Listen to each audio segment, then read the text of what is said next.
میں بڑا تنگ بھی ہوں ان سے، سنیوں سے. میں کھلا آدمی ہوں، میں کوئی ڈرتا نہیں ہوں کسی سے. زندگی موت اللہ کے ہاتھ ہے، اللہ کے ہاتھ ہے، کوئی نہیں مار سکتا. جب اس کا حکم ہوگا تو مریں گے، ہے جی. تو اس لیے ڈر کوئی نہیں ہے، صرف یہ ہے کہ مجھے ان سے گلہ بھی بڑا ہے کہ یہ سمجھتے ہیں کہ ہمارے مسلک کی ترجمانی کی جائے تو ہماری ساری ان باتوں کو مان لیا جائے جن کا ہمارے پاس ثبوت نہیں ہے، اور ہم نے اپنی طرف سے گھڑ کر اس کو دین میں شامل کر لیا ہے. ان کو بھی مانو تب سنی ہو، یہ میں نہیں مانتا. ٹھیک ہے، چاہے بریلوی حضرات تنگ ہوں، چاہے کوئی بھی تنگ ہو. کئی لوگ کہتے ہیں جناب تم اپنا مذہب بتاؤ کہ تم بریلوی ہو، دیوبندی ہو، شیعہ ہو، اہل قرآن ہو، تبلیغی ہو، کیا بلا ہو.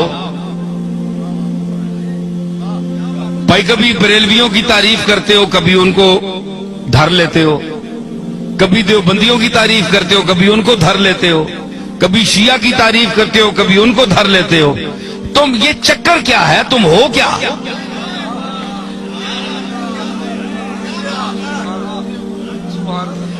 ہے جی. آج میں آپ کو بتاتا ہوں میں کیا ہوں. دیکھیں صاحب، یہ ان کا سوال بجا ہے کہ یہ سارے لوگ ان کی تعریف کرتے ہیں، اور کبھی جو بہت خوش ہوئے ہوتے ہیں وہ دیوبندی بھی کہتے ہیں یار یہ تو ہمارا آدمی ہے، یہ دیوبندی ہے. وہ دوسرا خطاب سنتے ہیں، وہ کہتے ہیں تب تن کے رکھ چھوڑیا سسا.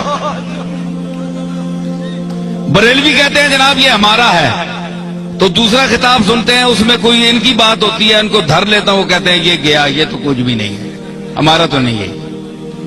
شیعہ کہتے ہیں اہل بیت کی تعریف اس سے بڑھ کر کسی نے کی نہیں، کبھی ان کو بھی کوئی چٹکی لگا دی، وہ کہتے ہیں یار ہمیں بھی ہماری خبر بھی لے گیا. اہل قرآن، تبلیغی، اہل حدیث تعریف بھی کرتا ہوں، مذمت بھی کرتا ہوں. وہ کہتے ہیں یہ چیز کیا ہے، یہ ان کی معجون مرکب کیا ہے، حدود اربع ان کے کیا ہے. تو میں گزارش کروں، بات یہ ہے کہ میرا کوئی ذاتی مذہب نہیں ہے، نہ آپ کا کوئی ذاتی مذہب ہونا چاہیے. ہمارا مذہب، ہمارا عقیدہ، ہمارا مذہب، ہمارا مسلک، ہمارا نظریہ، ہمارا اندیہ وہ ہونا چاہیے جو اللہ کی آخری کتاب قرآن مجید میں آیا ہے، یا جناب محمد الرسول اللہ سے جو عقیدہ، جو طریقہ ثابت ہے وہ آپ کا اور میرا عقیدہ ہونا چاہیے. ٹھیک ہے نا؟ یہ مسلمان کی تعریف ہے. تو ہر یاد رکھیے کہ ہر مذہب میں، ہر مسلک میں افراط و تفریط ہے. یا کوئی کسی بات میں گھٹ جاتا ہے، بہت دالیوں لے ونن تے بعض جگہ وہ اتنی شدت کرتے ہیں کہ حد سے بڑھ جاتے ہیں. میانہ روی، حضور نے فرمایا خیر الامور اوسطھا، یہ آپ کا ایسا جملہ ہے کہ پوری کائنات کے ہر چیز پر اس کا اطلاق ہو سکتا ہے.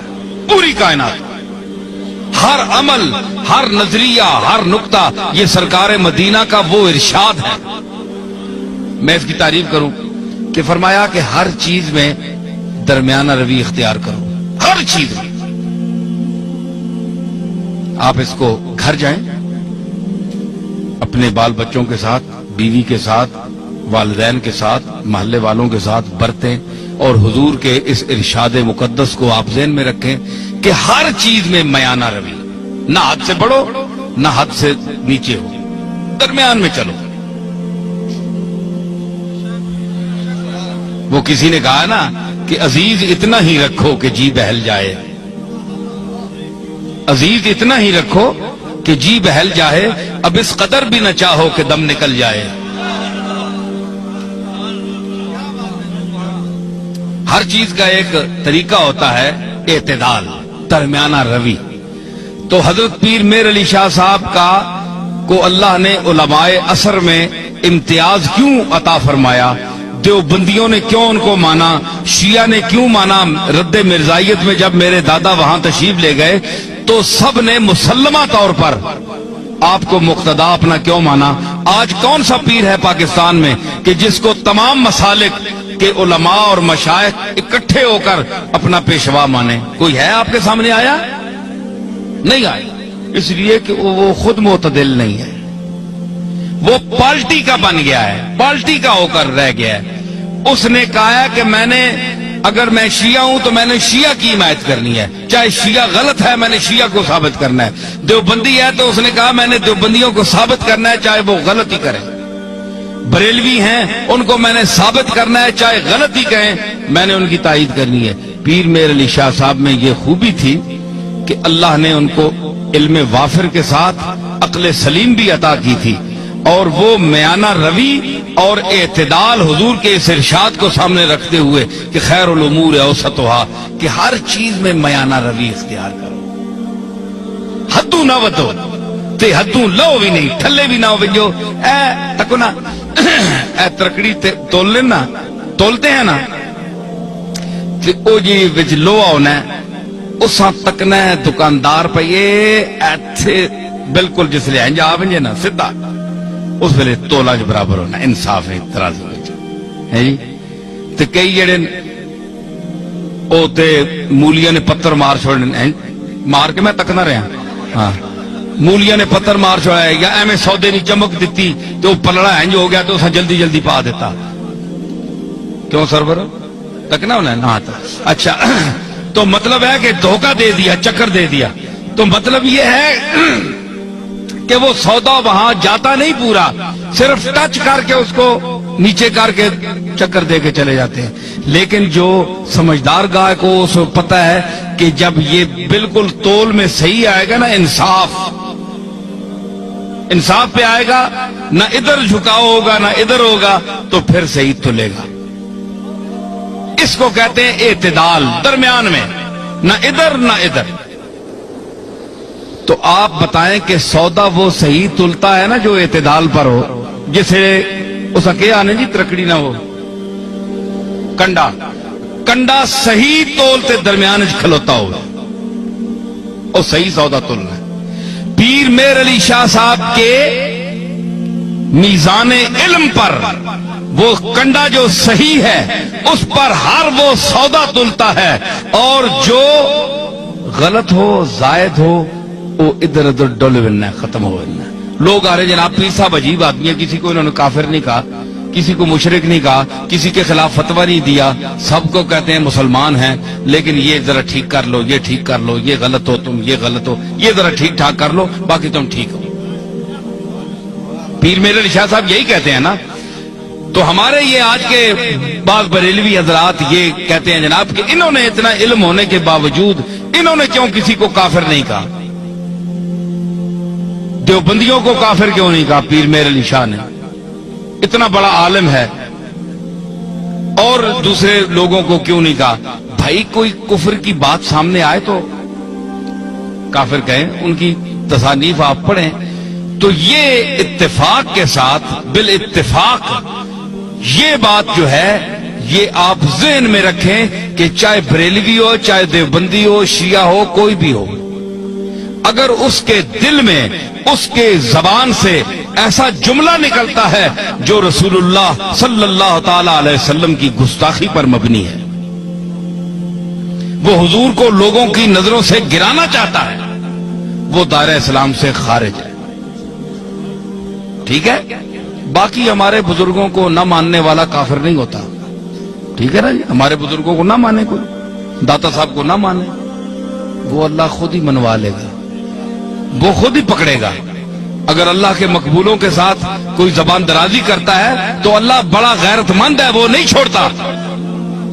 اس نے کہا تھا بس تجربہ کر دیم دری دیر مکافات, با درد کشاں ہر کے در افتاد بر افتاد.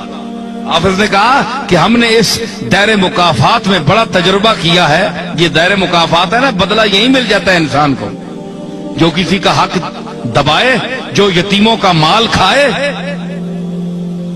کتنے گیا وہ شکیل, ٹھیک ہے, خلیل, ٹھیک ہے نا. تو مطلب ہے آپ کے علاقوں میں بھی ایسی چیزیں ہیں کہ جو غریبوں کا مال کھاتے ہیں, یتیموں کا مال کھاتے ہیں, اور ان کے یتیم رشتہ دار جو ہیں وہ دوسروں کے مدرسوں میں پلتے ہیں جا کر. سمجھ آئی؟ تو یہ فرمایا کہ وہ لوگ یاکلون فی بطونہم الا النار, وہ کھاتے ہیں اپنے پیٹوں میں انگارے, بھر رہے ہیں انگارے, آگ کے انگارے, جو یتیم کا مال کھاتے ہیں. ٹھیک ہے نا. تو کہتے ہیں انہوں نے کیوں نہیں فتوا لگایا؟ بھائی فتوا انہوں کا دیکھیں, جو رسول اللہ کی گستاخی کرے گا, حضور کو کے متعلق, اور سب سے وہابیوں کے جو سربراہ ہیں, اپنا نہیں کیا نام ہے, ابن تیمیہ, وہ ان کے بھی جد اعلیٰ ہے. تو مطلب ہے عقیدے میں جد اعلیٰ ہے. تو ابن تیمیہ جیسا آدمی, اس نے لکھا کہ ایک ہے کپڑے کا میلا ہونا, ایک ہے حکارت سے کوئی گئی سٹ ہے ایویں ترکیا میلا ہے, ذہن میں اس کو حقیر کہے, ذہن میں یہ عقیدہ رکھے کہ میں اس کی حکارت کر رہا ہوں. ایک یہ ہے کہ حضور علیہ الصلوۃ والسلام کی کملی جو ہے, آپ کا جبہ یا ہر وہ کپڑا جو آپ کے جسم اقدس سے مس ہوا, لگ گیا, ایک بار لگا یا کئی بار لگا, تو اس کو وہ شرف حاصل ہے کہ دنیا میں کسی چیز کو وہ شرف حاصل نہیں.